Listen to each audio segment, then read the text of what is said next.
As lutas estão presentes na humanidade desde antes da existência dos estados modernos. Elas nasceram como formas de sobrevivência, defesa, treinamento militar, ritual religioso e manifestação cultural. Hoje elas também são esporte, espetáculo, patrimônio cultural e conteúdo obrigatório da educação física escolar. Mas será que elas realmente ocupam o espaço que deveriam dentro das escolas do Recife? Meu nome é Rafael Porfírio, estudante do curso de Licenciatura em Educação Física, e neste vídeo eu quero fazer uma pergunta muito importante. Será mesmo que as lutas têm de estar presentes no currículo da cidade do Recife?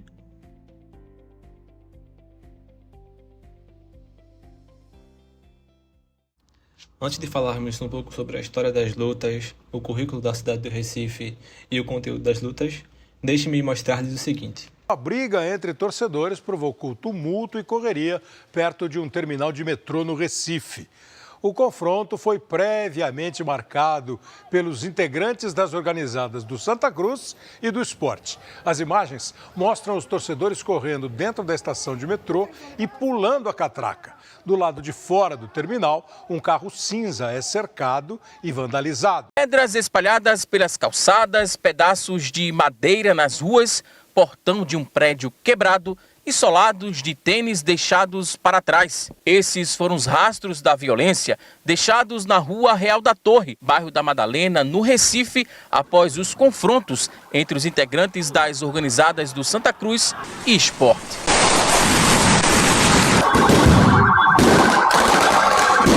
É guerra, meu véi! É guerra, ladrão! É guerra, mo véi, é guerra, ladrão.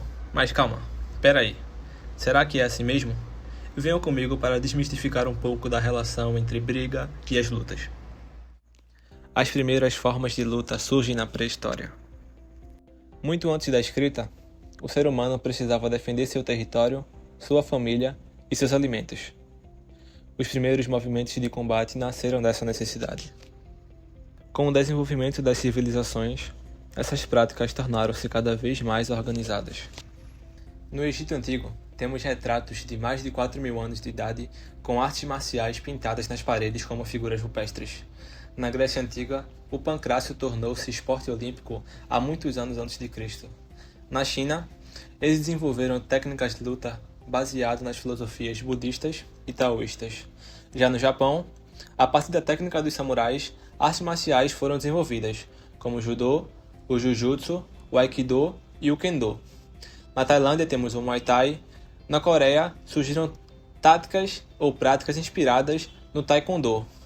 Cada povo utilizou as lutas de maneira diferente. Alguns tinham finalidade militar, outras eram religiosas, outras eram educativas.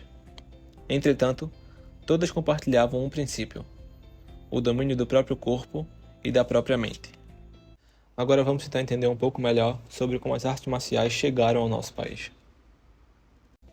O Brasil desenvolveu uma afinidade particular característica com as lutas, e a principal delas foi a capoeira. Surgida no Brasil entre os séculos XVI e XIX, foi desenvolvida por africanos escravizados como forma de resistência cultural e física, uma mistura de luta, dança, música e tradição. Essa prática ajudava a preservar a identidade africana e fortalecer a luta contra a opressão. Com o tempo, deixou de ser perseguida e tornou-se um dos maiores símbolos da cultura brasileira. Mais tarde surgiram importantes escolas de judô e jiu-jitsu. Famílias como os Gracie contribuíram para difundir o jiu-jitsu brasileiro internacionalmente. Diversos atletas brasileiros modernos também trouxeram a popularidade das artes marciais para o nosso país. Entretanto, há uma questão importante. Grande parte dessa aproximação ocorre através da televisão, das redes sociais e do entretenimento, nem sempre através do conhecimento histórico e filosófico dessas práticas. Quando pensamos em artes marciais tradicionais, não pensamos apenas em técnicas. Também pensamos nos valores. Então, parando para analisar alguns dos exemplos anteriores apresentados, vemos que em diversas culturas, as lutas nunca estiveram estritamente associadas à violência ou à agressividade. Pelo contrário, em muitas delas, podemos ver que o que sobressalta é o autocontrole, a disciplina, o respeito, a humildade, o autoconhecimento e a responsabilidade. Aqui temos então mais uma reflexão importante. Será que aqui no Brasil nós temos esse tipo de cultura das artes marciais como autocontrole, como autoconhecimento e não como agressividade?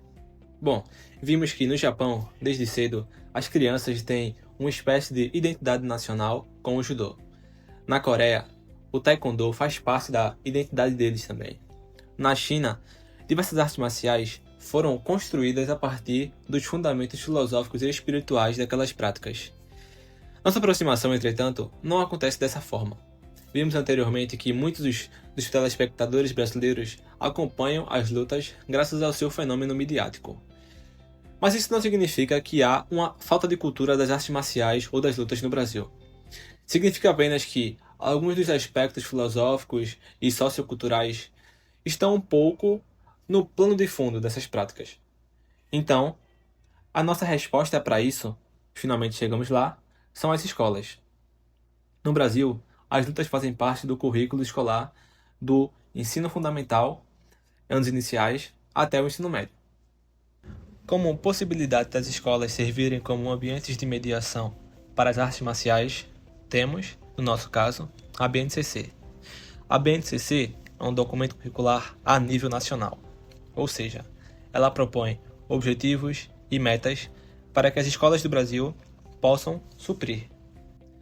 O documento propõe que estudantes conheçam sobre as artes marciais, as diferentes modalidades, suas histórias, seus valores, os aspectos culturais, o respeito às regras, o enfrentamento ético, a resolução de conflitos e a valorização da diversidade.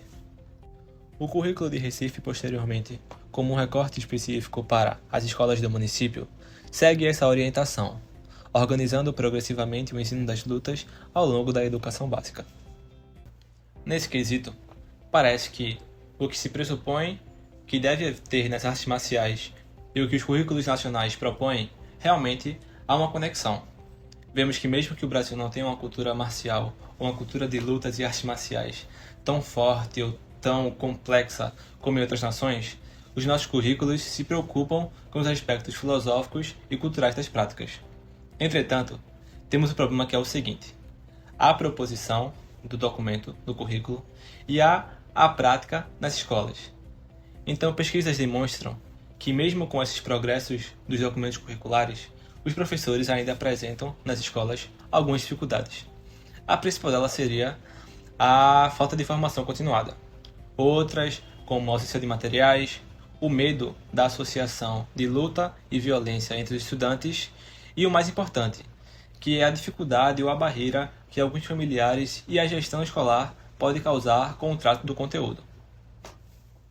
Não é só de práticas negativas e experiências negativas que vivem as lutas no contexto escolar.